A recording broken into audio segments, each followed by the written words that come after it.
진흙탕 구불구불한 시골길, 그 위로 맨발의 한 소년이 책보를 들고 걷는다. 그의 이름은 노무현. 1956년 경남 김해 봉하마을에서 태어난 그는 극심한 가난 속에서 어린 시절을 보냈다. 비가 오면 천장이 새고 겨울이면 방 한켠이 얼어붙는 집. 어린 노무현에게 세상은 벽과 같았다. 그러나 그는 그 벽 앞에 주저앉지 않았다. 책 한 권이라도 더 보기 위해 더 멀리 걸어가고 더 많이 외웠다.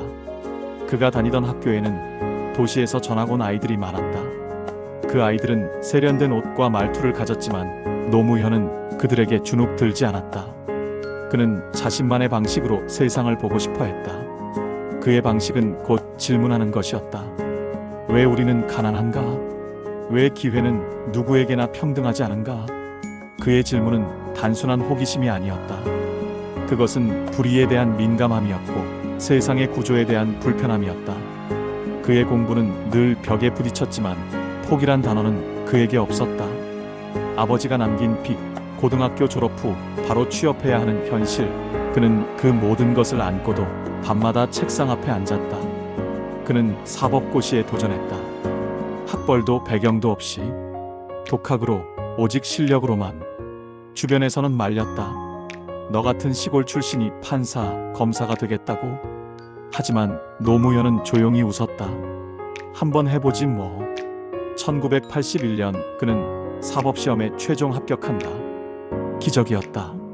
그러나 그는 그걸 자랑하지 않았다. 오히려 이렇게 말했다. 이건 시작일 뿐이다. 나는 변호사가 되고 싶다. 가난한 사람들을 위해 싸우는 변호사. 그가 처음 맡은 사건은 불임 사건. 독재 정권 아래에서 고문당한 대학생들의 인권을 지키기 위한 싸움이었다. 그는 그 사건을 계기로 진짜 세상의 민낯을 보게 된다. 법은 약자를 보호하는 것이 아니라 강자를 위해 쓰일 수도 있다는 걸 그는 뼈저리게 느꼈다. 그 이후 그는 권력과 점점 멀어지고 민중과 점점 가까워졌다.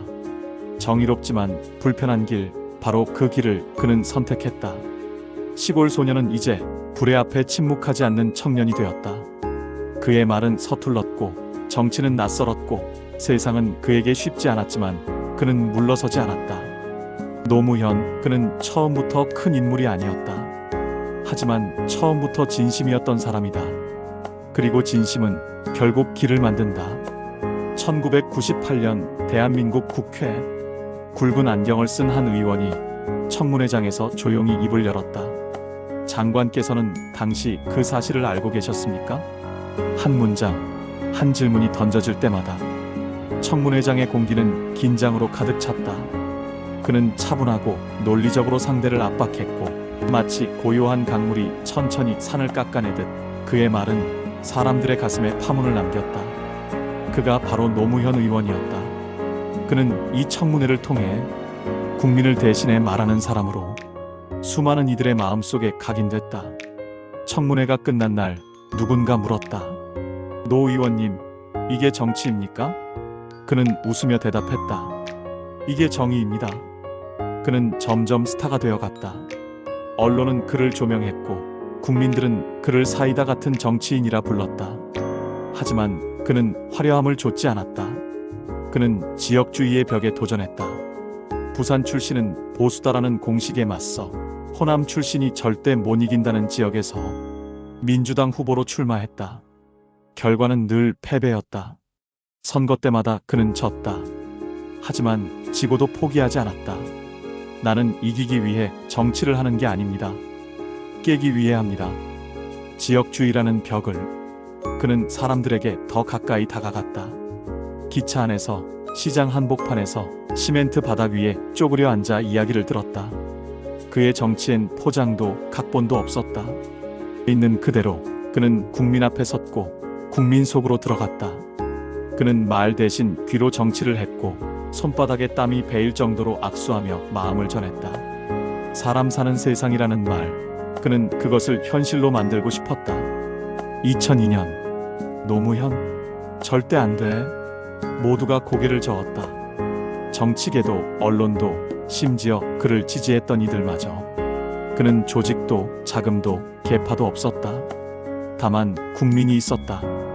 인터넷에서 노사모가 생겨났고 자발적으로 모인 이들은 그를 바보라 부르며 응원했다. 왜 바보였을까? 불리한 길만 가기 때문이었다. 대세와는 반대로만 가기 때문이었다. 대통령 후보 경선, 노무현은 이인재, 한화갑, 김근태 등 쟁쟁한 정치인들 사이에서 고작 23% 지지율로 시작했다. 하지만 그는 포기하지 않았다. 작은 목소리에도 귀 기울였고 대의명분을 끝까지 밀어붙였다. 그리고 기적이 일어났다. 경선 막판, 그는 정몽준과의 단일화까지 성공하며 결국 대선 승리를 거머쥐게 된다. 대한민국 헌정 사상 처음으로 지역주의를 뚫고 풀뿌리 민주주의의 승리가 이루어진 순간이었다. 2003년 2월, 그는 이렇게 말했다. 대통령이 되었습니다. 그러나 나는 여전히 바보입니다. 그리고 국민과 함께 할 것입니다. 그는 청와대에 들어갔지만 그 자리가 마음에 들지 않았다. 권력보다는 사람을 보고 싶었고 형식보다는 실천을 택했다. 청와대에서 참모들을 모아 이런 말을 했다. 권력은 나눌수록 커집니다. 우리는 나누는 정치를 해야 합니다. 그는 대통령이 되었지만 여전히 한 사람의 시민으로 남으려 했다. 그가 대통령이 되고 나서도 그의 길은 편하지 않았다. 재벌개혁, 검찰개혁, 언론개혁, 그가 건드리는 모든 영역은 기득권과 맞부딪혔다. 국회는 그를 외면했고 언론은 왜곡했다. 지지율은 바닥을 쳤고 심지어 탄핵소추안이 가결되기까지 했다. 대통령이 된 지 1년도 되지 않은 시점이었다. 하지만 그는 물러서지 않았다. 헌법재판소가 탄핵을 기각한 후 그는 다시 국정에 복귀하면서 이렇게 말했다. 이 모든 고통은 제가 감당하겠습니다. 국민 여러분은 흔들리지 마십시오. 그는 특권을 버렸다. 전용기 대신 일반 여객기를 타고 기자들에게 둘러싸인 통로를 스스로 걸었다. 그는 고개를 들지 않았다. 국민과 같은 눈높이에서 같은 숨을 쉬려 했다. 그의 말은 언제나 불편했지만 그의 마음은 언제나 진심이었다. 그는 스스로 권력의 그림자를 걷어내며 사람 사는 세상이라는 꿈을 작게나마 실현하고자 했다. 2008년 그는 청와대를 떠났다. 모든 것을 내려놓고 다시 고향 봉화로 돌아왔다. 누구도 예상 못했던 선택이었다. 전직 대통령이 시골에서 텃밭을 일구고 닭을 돌보고 지지자들과 된장국을 나누는 일상. 그는 그렇게 말한다. 나는 이제 자유인입니다. 이제야 내가 하고 싶은 공부를 할 수 있습니다. 그러나 자유는 길지 않았다. 그와 관련된 검찰 수사가 시작됐다. 가족, 측근, 그리고 결국 자신까지. 언론은 다시 돌을 던졌다. 사람들은 침묵했고 그는 점점 말이 줄어들었다. 하지만 그는 끝까지 품위를 잃지 않았다. 지지자들에게는 웃으며 손을 흔들었고 매일 새벽 산을 올랐다.